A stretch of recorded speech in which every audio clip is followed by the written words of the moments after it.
Today I'm going to be giving a lecture on the life of Dorothy Day, and I want to spend the next few minutes telling you about her life, her journey, and why her story can inspire us as social reformers. Every year in the summer school, we look at the lives of social reformers, how individuals have made a difference in the world. And we've looked at Martin and Catherine Luther, and we're going to look at Dorothy Day as well as part of the summer school on family in a changing world. One writer described Dorothy Day as the patron saint of paradox. And there is something incredibly paradoxical about her life. She was a Catholic, a devout Catholic. She was an anarchist. She was a pacifist, a feminist. At a certain point, had leanings towards communism. So there's an interesting mix in her life. And when she was called a saint, she said, I don't want to be dismissed that easily by being made into a saint. So who is Dorothy Day? It's very difficult to put her into a box and to say this is who Dorothy Day is. And I'm going to try to sort of tell her story and show you a little bit of what the significance of her life is.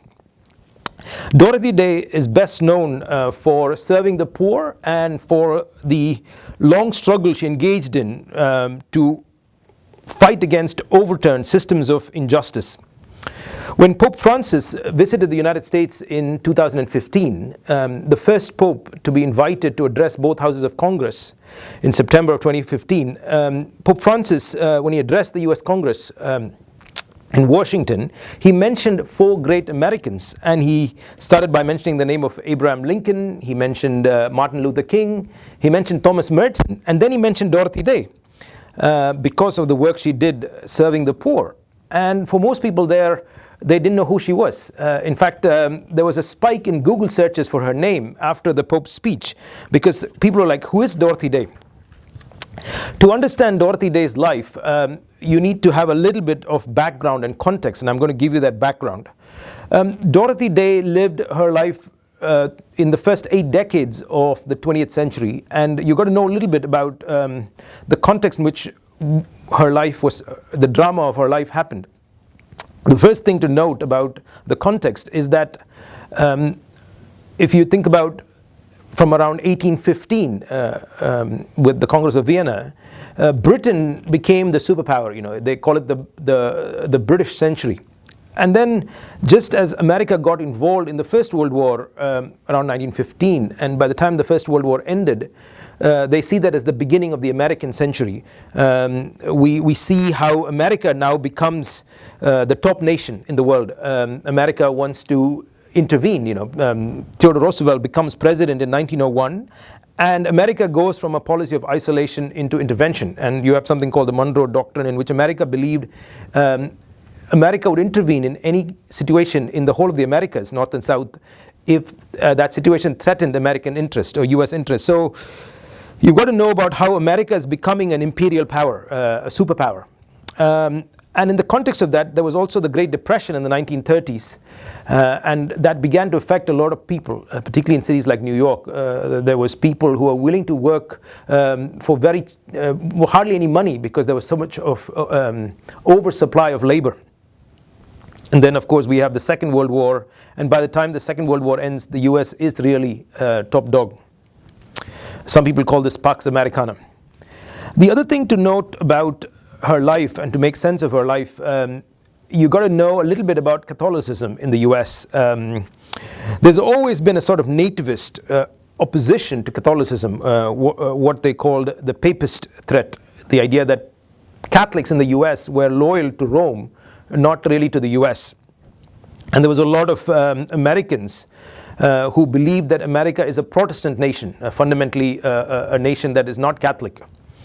And many Catholics in America felt, particularly the Irish Catholics that were coming to the US, leaving behind poverty in Ireland, felt like they had to prove themselves as being truly American. So for a Catholic, it was more acute. They had a more acute sense of having to show that they were truly patriotic, that they were not un-American because of their Catholicism. The other thing to note about Catholicism that would be helpful to understand her life is that there is something in Catholicism called Catholic social teaching, the idea that there are some ideals that are connected to a document that Pope Leo XIII produced in the 1890s, and the document Rerum Novarum, titled Rights and Duties of Capital and Labor. That document establishes what now we call Catholic social teaching. And Catholic social teaching is basically about human dignity, seeking the common good, subsidiarity, that power should not be centralized, it should be at a lower level, the sense of solidarity, and also something called economic distributism. So this sort of idea of Catholicism helps you to see that her life is actually, you make sense of her life by understanding a little bit about Pax Americana, the American century, something about Catholicism. And the final thing to say, to get a bit of context for her life was very much connected to the city of New York, Greenwich Village. And there was a kind of bohemian culture there in the 1920s, very much anti-establishment, free love. This was even before the 60s, actually, and there were people who believed they were vagabonds, people who just roamed around, didn't have stable jobs. There was a certain kind of rejection of sort of middle class values, and sort of the idea that you had to just go with what the government is saying. And so it is in that context that you begin to make sense of her life. Dorothy Day, her life sort of is caught up in these cultural and political forces of the 20th century. Dorothy Day, to understand her life, we have to go to her own autobiography, A Long Loneliness. She titled it A Long Loneliness. And you'll begin to see why she titled her autobiography A Long Loneliness. She divides her life into 3 parts, and I'm going to use that as a way to sort of talk about her life. The first part she called Searching. And then this was when she was sort of trying to figure out who she is, what she wanted to do. And then she talked about a phase in her life she called Natural Happiness.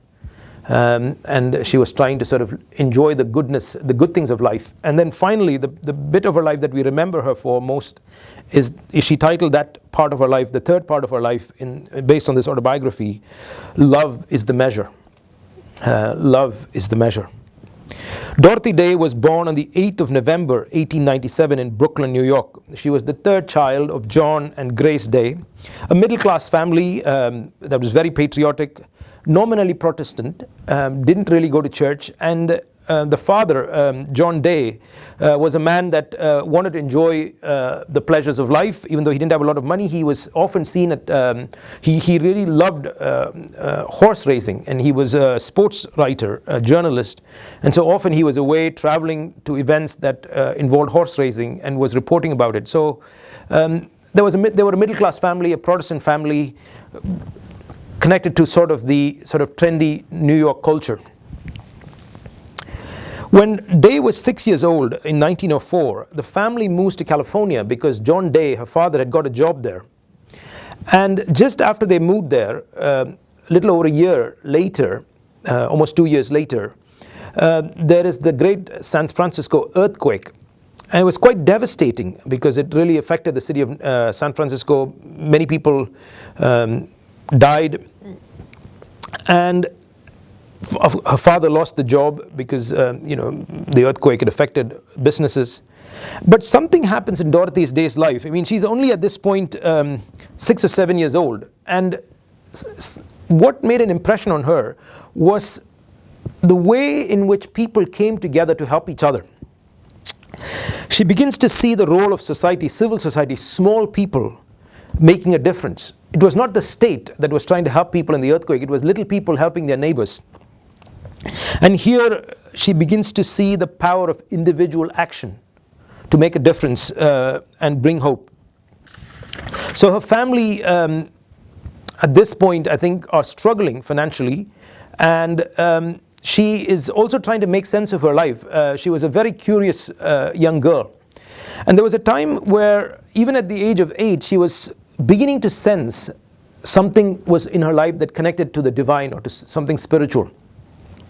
She goes to visit a friend one time, and when she goes to see her friend into their house, the friend is not there, but the mother is praying. And the mother looks at her and says, your friend is not here. But just seeing the mother of her friend praying makes a deep impression on her. She didn't grow up in a home where there was prayer. And so Dorothy Day is starting to ask honest spiritual questions. Because her dad lost the job in California and not much was going on in their lives, the family moves to Chicago. And there in Chicago, a local priest from the Episcopalian Church talks the family into sending their kids to sing in the choir. And Dorothy Day gets baptized, confirmed and baptized into the church when she is 12 years old in 1911. The other thing that's happening in Day's life, as she's kind of making sense of the world, is she is an avid reader. She is reading writers that were far beyond the level of most adults. I mean, she was reading people like Herbert Spencer, Charles Darwin, Aldous Huxley. But she also starts reading books that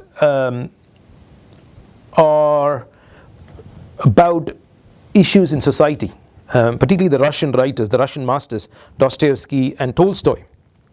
But one particular book I need to mention that makes a profound impact on her, and it's the book by Upton Sinclair, the book titled The Jungle. It was fiction, but was basically a book that was telling the story of workers in the butchery and the meat industry in Chicago, and the harsh conditions of workers in Chicago in the meat industry.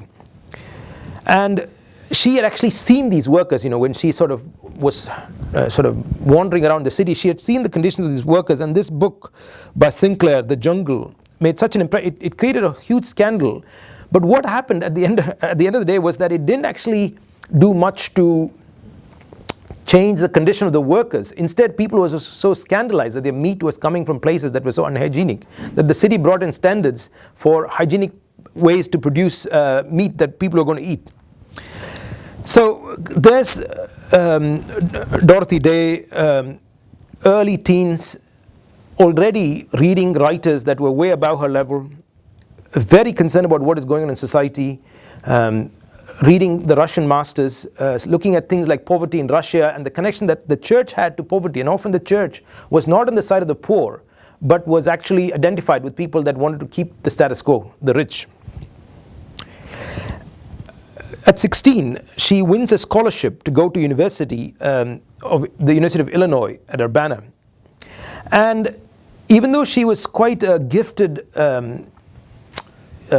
student and she won this scholarship, she didn't care too much about her studies. In fact, she didn't actually finish her studies there at the University of Illinois. But she did join a writing group called the Scribblers. And some of the connections she made in those sort of writing club really served her later on in her life. And she saw that she had the power of writing. She could articulate. In fact, to join the group, she had to produce some piece of writing. And I think the way she sort of was able to describe how, because she was so poor, because she didn't want to take any money from her family, and her family didn't have too much money, she says almost like she spent a year just eating salted peanuts. And so at this point in her life, there is a conflict going on between the poverty that she's seeing in the world around her, in her own life, and what does it mean to have faith in God. She asks some very probing questions. So let me read a quote. Dorothy Day says, "The sight of poverty was in conflict with religion. Where were the saints to try to change the social order, not just to minister to the slaves, but to do away with slavery?"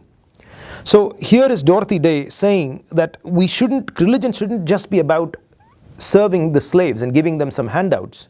Who is going to fight against a system of slavery? And then she goes on to say this. "I felt that religion was something that I must ruthlessly cut out of my life. For me, Christ no longer walks the streets of this world. He was 2,000 years dead, and new prophets have risen to take his place."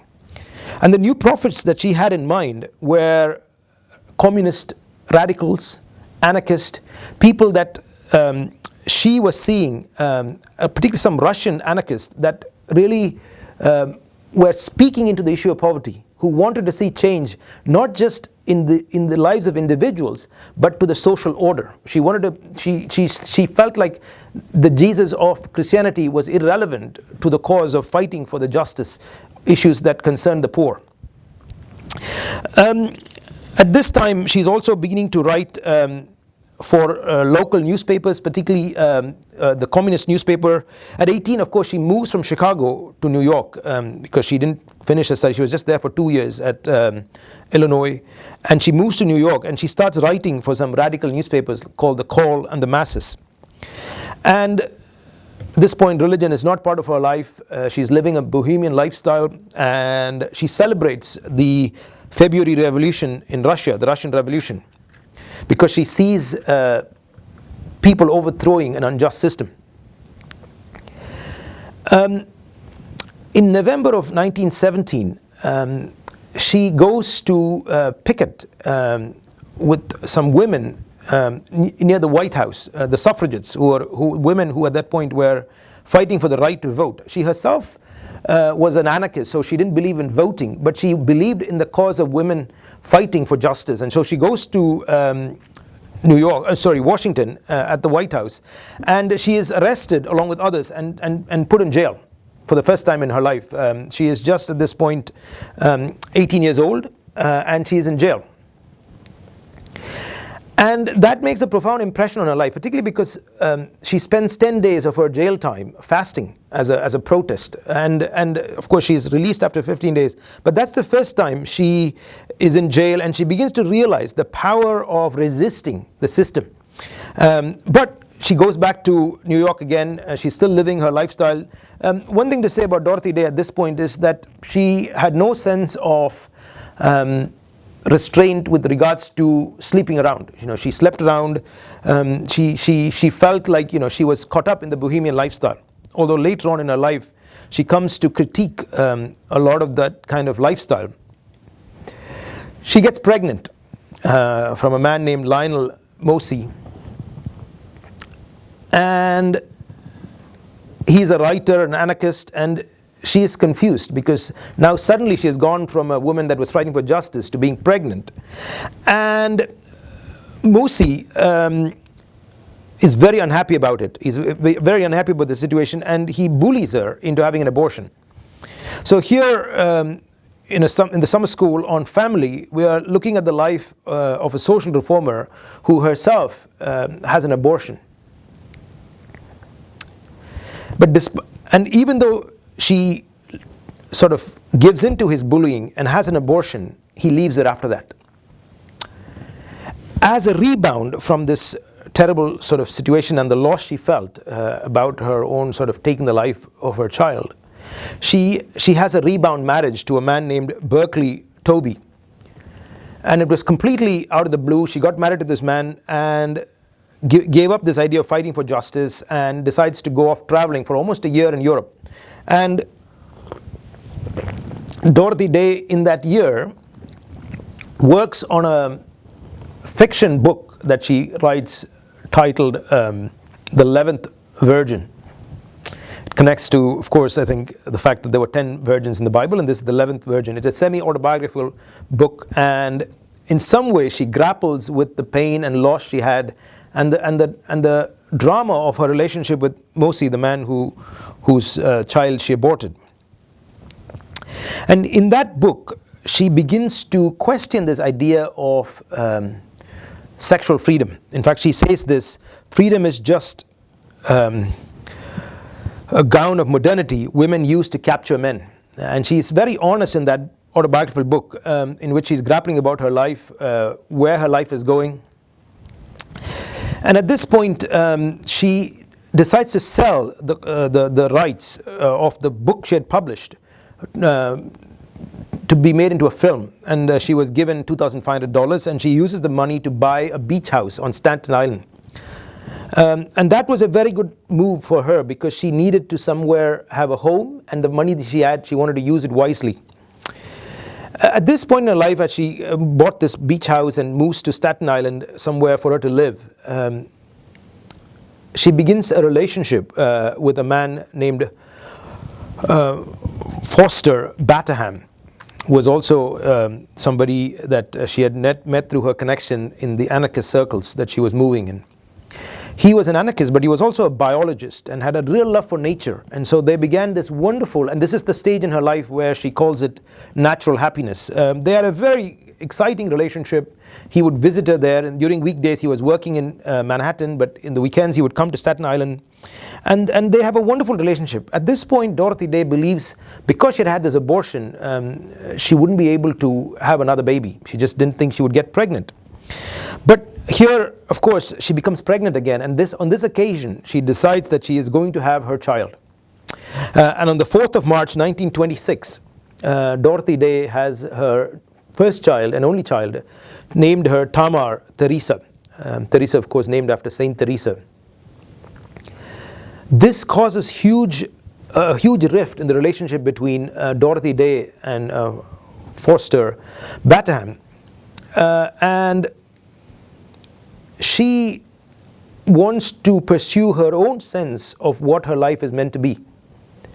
But she also was head over heels in love with Batterham. She desperately wanted him to stay with the child. But over time, Batterham begins to say that he did not want to have anything to do with religion. He saw religion as oppressive, and particularly the Catholic religion, and increasingly they begin to pull apart. And yeah, at this point, Dorothy Day does everything she can to hide religious symbols, not keep the crucifix or any religious books around when he visits her on the weekend.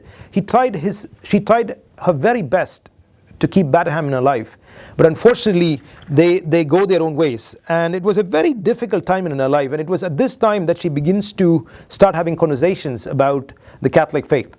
Particularly at Staten Island, she meets a nun who begins to tell her about the teachings of the church, and on a conditional basis she is she's baptized into the Catholic Church. Given the challenges that she had faced in her life up to this point, she decides that she needed a break, and she decides to move to Los Angeles to work as a writer in the film industry in Hollywood. But there's not a lot of work around there, and in 1929, of course, you had the great stock market crash, so she again loses her job. And you begin to see in Dorothy Day's life, including that earlier situation when she was in California with the earthquake, how often disaster leads to difficult periods in her life, but that actually leads her into the next thing, sort of almost the way God was sort of unfolding the drama of her life. And then she goes off to Mexico, New Mexico, thinking she just needs to get away from everything with her young daughter. And the young daughter becomes very unwell, and she has to come back to New York. And on the way, she goes to see her mother in Chicago, and she moves back again to New York because that's where sort of her connections were, the social networks that she thought she could do something with. She mainly wanted to be a writer, and she thought by moving back to New York she can get a job, find a way to make a living with her daughter. And also at this time she's getting more and more into the Catholic faith. At this time, when she was working as a journalist, she goes to Washington, D.C. to cover a hunger strike that was happening in 1932. And she had done her report, she had done her notes, she was going to write this report about the hunger strike in Washington, D.C. For the newspaper, the communist newspaper, I think, that she was working for. And while she was there, she goes to the Catholic Church in Washington, D.C., the National Shrine of Immaculate Conception. And at that shrine, she prays a deeply anguished prayer to God. She is desperate, and she wants God to somehow do something with her life. She said, I can't know, I'm not sure what I'm meant to do with my life. I have these talents, I feel burdened for the poor, do something with my life, God. And it was an anguished prayer of a single mother who is now trying to make ends meet at this church in Washington, D.C. Something incredible happens on her return back to New York. It's very difficult to kind of pull the pieces together, because there was a man named Peter Morin, a French teacher, but more a vagabond, who there's very little information about Peter Morin, who had heard about Dorothy Day and decides to show up to where she's living. In fact, there's a story about the fact that he didn't have an address, and he was sort of walking around Union Square trying to ask people about whether they knew a woman named Dorothy Day, and finally found his way. And they meet each other, and he was a man that didn't have any formal education, but was incredibly well read and could never stop talking, and with a very thick French accent starts talking to Dorothy Day about what they could do to help the poor. He himself had sort of journeyed, I think, from France, went to Canada, and then had been living in Chicago as a French teacher. So he had sort of basically been wandering, having jobs here, having jobs there. We don't know much about his life, except that he had an incredible passion for wanting to turn ideals into reality. He wanted to somehow implement some things that he believed could change the world. And in many ways, that connection that happened between Dorothy Day and Peter Morin led to the creation of what is now called the Catholic Worker Movement. Dorothy Day always said that Peter Morin is the real founder of the Catholic Worker, because he was the one that was looking, I think, for a journalist who could write, who could create a newspaper that would tell the stories of what was happening with the poor. Incredible sort of, not a couple in the sense of a relationship in the sense, but a working couple or a working team that they created between Dorothy Day and Peter Morin. And it is their sense of connection that led Dorothy Day to begin to have a clearer idea of how she could make a difference, how she could use her talents. That prayer that she prayed in Washington, D.C., she saw through her relationship with Peter Morin could be realized. Even though Peter Morin, as I said, didn't have any formal education, he was a well-read, quite an intellectual man. And he had read the Church Fathers, he had read the papal encyclicals, knew a lot about Catholic social teaching, but had also read a lot of social revolutionaries, particularly a writer, an anarcho-communist writer from Russia named Peter Kropotkin. What did Peter believe? What was Peter's sort of what was his idea of what he wanted to do? Peter Morin believed that he wanted to do three things. He wanted to create roundtables to clarify thought. The idea that you gather together people who had different ideas and you get them into conversations to talk to each other about how do we make sure that our thinking can be most clarified before we engage with the situation. Of course, some of these roundtables became an excuse for drinking a lot, and Peter Morin himself drank enthusiastically. Second thing he wanted to do was create what he called houses of hospitality, a place to show mercy to the poor. It was not good enough to just think about the world, you had to do something, and he talked about houses of hospitality where you showed mercy to the poor by feeding them, by clothing them. It's taking very seriously what we read in Matthew 25:31-46 about, you saw me naked and you didn't clothe me, you saw me hungry and you didn't feed me. I was in prison and you didn't visit me. So it's this idea that Peter Morin wanted to create these houses of hospitality. And finally, he wanted to start something called an agro-university, where workers would become engaged in scholarship and scholars would learn to become workers. So the vision for this university, which never fully got realized, even though if you go to a Catholic worker base today or a community, you would often see farming as part of that community. So the idea that you wanted scholars not to just think, but to get involved in the actual production of food, to get involved in looking after pigs. So the vision that Peter Morin brings to this new expression of what Dorothy Day was going to do was a kind of counter response. So in relation to capitalism, they wanted to bring about corporatism. So in relation to socialism, he believed what you needed is personalism. In Catholic social teaching, personalism is the idea that you have to take personal responsibility to do something about what is wrong with the world. And there was an increasing sense as America was rising to becoming the superpower, there was a push towards industrialism in the back of the Industrial Revolution, and they wanted to counter that by promoting once again agrarianism. And finally, as we saw in Russia, the Russian Revolution quickly became totalitarian, and in the face of totalitarianism, they were wanting to promote localism and decentralism. So those were some of the sort of intellectual contribution that Peter Morin brings to the movement. 1st of May, which is Workers' Day in 1933, the Catholic Worker launched a newspaper called The Catholic Worker. And of course, Peter Morin wanted to call it something else, but Dorothy Day had her way and called it The Catholic Worker as a way to counter what was then a newspaper called the Communist Daily Worker. And this paper was going to talk explicitly about poverty issues, about workers, the suffering of workers, about picketing and strikes from the perspective of the Catholic faith. So the paper was called The Catholic Worker, and it was launched on the 1st of May 1933. And it was going to, it cost 1 cent. So the paper was not given for free, but it was sold for 1 cent. And even today, the paper is still, it only cost 1 cent. So you begin to see that Dorothy Day, as a journalist, had exactly the skill sets to produce a newspaper, and she was the editor until she died. And it became a huge success. I mean, there were Catholic schools, local libraries, seminaries, churches that were all ordering copies. And it was launched in 33, and by the time it got to 1936, there were 150 copies of the newspaper being sold.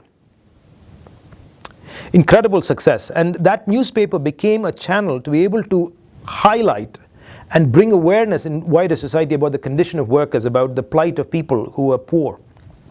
Along with the Catholic Worker newspaper, they also started House of Hospitality. And again, this is incredible amount of just extending hospitality to anybody who needed it. And often there would be queues of people waiting to get a bowl of hot soup, because during the Great Depression people didn't have food, and you could get some food at the House of Hospitality. And the Catholic Worker movement started to grow. And Dorothy Day was very honest about the fact that this was challenging work. You're not just trying to help the poor, you yourself embraced voluntarily a lifestyle of poverty, because you didn't want to create a stigma between yourself who's helping the poor and the poor. She said, the poor smell, the poor are often ungrateful, and they would steal things from you if they get one chance, and yet you show mercy to them. Now, and as you begin to see her incredible extension of works of mercy, there's something else going on in America at this point, and I need to highlight this. There was a guy named, a congressman named Bruce Barton, and Bruce Barton was the spokesman for a kind of American Jesus. He wrote a book called The Man Nobody Knows, and the book is basically trying to tell Americans that Jesus is like the American businessman, and the gospel that this guy wanted Americans to embrace was the gospel of the self-made confident businessman who goes out and conquers the world. And this book is interesting because if you read the book, and the essence and the substance of the book is about you can make wealth and be successful. It's the kind of book that was basically a propagation of American capitalism. And in the midst of that, Dorothy Day brings a very different challenge. She's saying that we cannot neglect the poor. And she believed in the idea of the mystical body of Christ, that if a member in our society is suffering because of poverty, that poverty should affect you, because we are part of the body of Christ. The idea is that that person's suffering must affect me. So it becomes an incredible movement of people wanting to not just help people through like state intervention like the New Deal, but to actually get involved. And many people began to join, especially students that had studied at Yale and Harvard began to join the Catholic Worker movement. In the midst of this, we begin to see this other thing that Dorothy Day becomes ardent and adamant about, and which is her pacifism. She believed in absolute pacifism. She refused to support war. She believed weapons of warfare were basically an affront to God, which is not the teaching of the Catholic Church, because the Catholic Church has often said we can support war when it's a just war. And so she takes a very black and white stance on the civil war that was happening in Spain, and she refused to support the dictator in Spain. And while the Catholic Church was supporting the dictator, she just refused to go along with that. And the same thing in World War II happens, where she does not support war, and the paper begins to make efforts to support conscientious objectioners, people who said, I refuse to kill, because the draft had been brought in, and many people who had been part of the Catholic Worker movement who really wanted to do works of mercy walked away from the movement, because during World War II it was very difficult to be neutral or to be a pacifist. Let me read a quote for you that talks about her understanding of what it meant to be a pacifist. She was saying this in the context of World War II. We are still pacifists. our manifesto is the Sermon on the Mount, which means that we will try to be peacemakers. Speaking for many of our conscientious objectors, we will not participate in armed warfare or in making munitions or buying government bonds to prosecute the war, and in urging others to these efforts. But neither will we be cramping in our criticism. We love our country and we love our president. So Dorothy Day, the other thing about Dorothy Day is like her absolute commitment to pacifism. The FBI opens a file on her. Edward Hoover believes that she is a threat to America's national interest, and in case of an emergency, she was on the list of people that had to be arrested. It really hurt her that even some of her close friends and some good people began to reject her views on war. And it really hurt her. And the resistance that she felt, the number of people subscribing to the newspaper dropped. And it became a very difficult time in her life. At this point, after the war, she withdraws for a little bit from the movement and had to sort of find her center again. But the other interesting thing is, after the war in America, we go into the Cold War, and American society was increasingly becoming a society that was psychologically being pushed to accept the military mindset. So in New York, there used to be these nuclear drills in which when you had the drills, you had to go into bunkers and hide. And the Catholic workers would often come out at that time and protest against this idea of going to do these drills of hiding.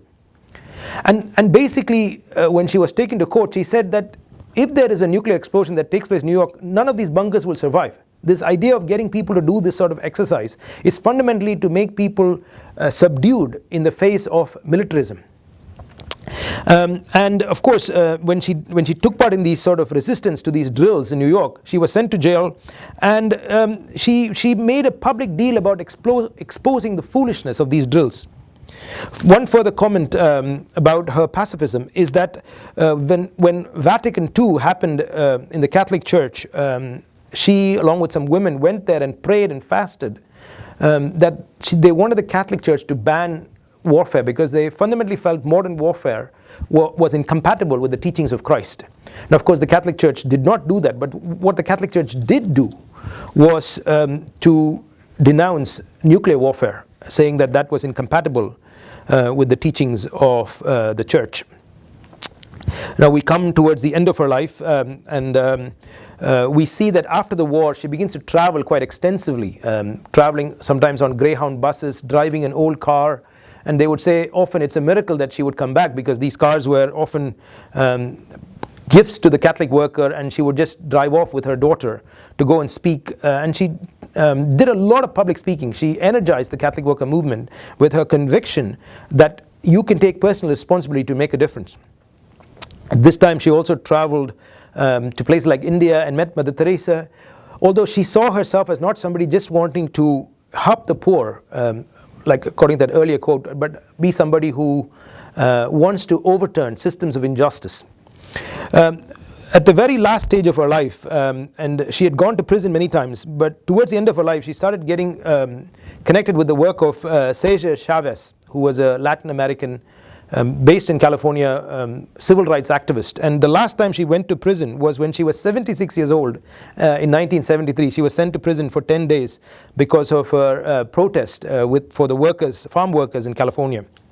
So that's just the long sort of narrative of her life, and she died on November 29th in 1980, and she was 83 years old when she died. So she had a long life and made a huge impact on the people that encountered her and on the wider movement of Christianity. Let me try to draw together some key lessons from her life and what we can say about her legacy. When it comes to the idea of family, I think she herself knew very well she was a failure. There were many times that she felt like she had abandoned her daughter, went off on her trips. She couldn't have a family like we would think, a father, mother, father, and children. But I must say that her granddaughter, Tamar's daughter, has written a very beautiful book about her grandmother, which is worth reading, called Dorothy Day, The World Will Be Saved by Beauty, an intimate portrayal of my grandmother, by Kate Hensey. That book tells you that Dorothy Day had a lot of time for family. She believed in the family, but her own experience of family was one that had a lot of brokenness in it. The second thing to say about Dorothy Day's life is that she tried her very best to live and implement the radical implications of the gospel. In fact, she said this, you only love God as much as you love the person you love the least. So the person who you love the least ultimately tells you how much you love God. So just a few things as we come to the end of our time together on Dorothy Day's life. Dorothy Day had a profound love for Scripture. She spent time studying the Bible. She was deeply committed to studying the Gospels and the life of Jesus. The second thing is she had an extraordinary sense of solidarity with the poor. When people saw poor people as dirty and smelly, she saw beauty in the midst of poverty. She saw people there, and she saw God's image in people. Because of her influence of Catholic social teaching, she believed in personal responsibility, that you as an individual can make a difference. Another thing about Dorothy Day's life that stands out to me was she was not primarily looking for success. She believed in what we call prophetic witness.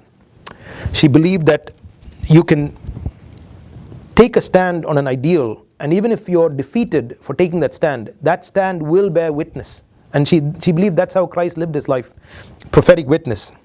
We've looked at her views on pacifism, and she committed her life to peacemaking. Now, her own experience in her own life, she had times when she was a feisty old woman who got into arguments and relationship broke off with certain people, but she was always committed to peacemaking. And the two last things I would say about her life is that she had this sacramental view of the material world. She enjoyed the natural world. She enjoyed having a good time. She loved her cigarettes. I mean, for many years she was a chain smoker, and she enjoyed being with people and connecting with people. So that's why the granddaughter titles the book, Beauty Will Save the World. And the last thing about her life that stands out to me is that she always had this sense of gratitude, that God had been very good to her in her life. There were many things that could have happened to her, and she could have not lived the kind of calling that she was able to live out, of doing what she believed God had called her to do. So here is Dorothy Day, a social reformer who brought together intimacy with God and seeking justice for the poor, who believed that if you're going to have political and social reform, you've got to begin with personal and moral reform. So I hope her life has inspired you, and as it has inspired me.